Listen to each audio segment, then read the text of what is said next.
I was deceived, Ratliff. I agreed to a resident, but not that sort.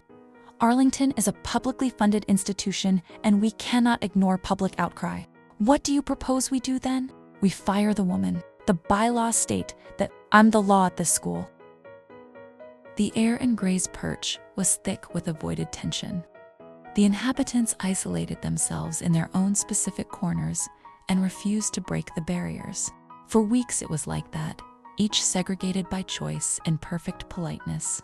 A perfectly polite Winterfest at the Wooded Hills house. A perfectly polite mutual existence. Corinne planned her hard-headed revolutions, while Joseph planned his lessons. He wasn't brave. He couldn't even stand up to shiver. But there was something he couldn't let go of. It hit him during a lecture about the Gauls. Coloman, pigeon, pigeon path. It probably meant nothing, one of life's beautiful coincidences. But it lingered in him, something about Norma's paintings. Her coldness towards him, even while talking about Marta's passing.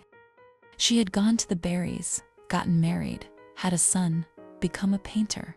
Why hadn't she mentioned her son to him, even coldly?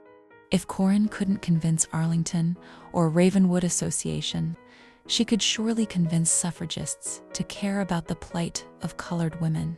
Or so she believed. Because even the suffragists apparently had their limitations.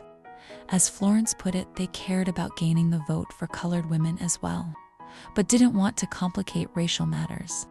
The house, the world, it was all so hopeless and fretful and icy inside.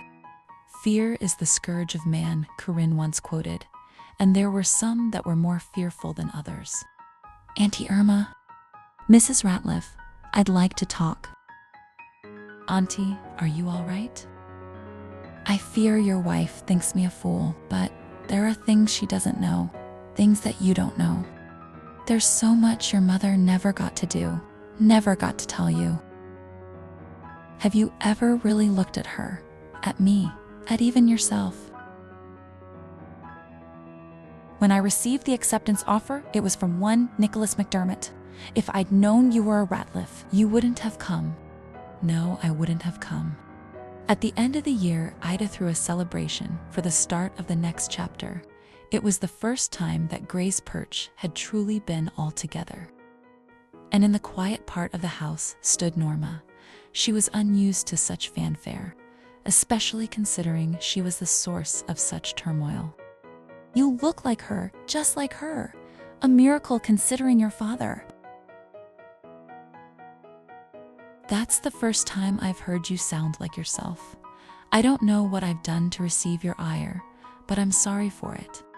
No ire. I'm pleased I'm going back to my son. Your son, Mrs. Coleman. What's his name? Oscar. Where is Oscar? In Brindleton with friends. What friends is he staying with? A family called the Foleys. The Foleys? I've met them. They'd never heard of you. Norma, just tell me the truth of things. Why Lynn? What happened to your husband? Who is Oscar? Where is your mother? Why are you being so cold to me? Joey, there is no Clement. I go by Lynn so your father won't find me, because Oscar isn't my son. He's your brother, and mine. Joey, Joseph, it's time.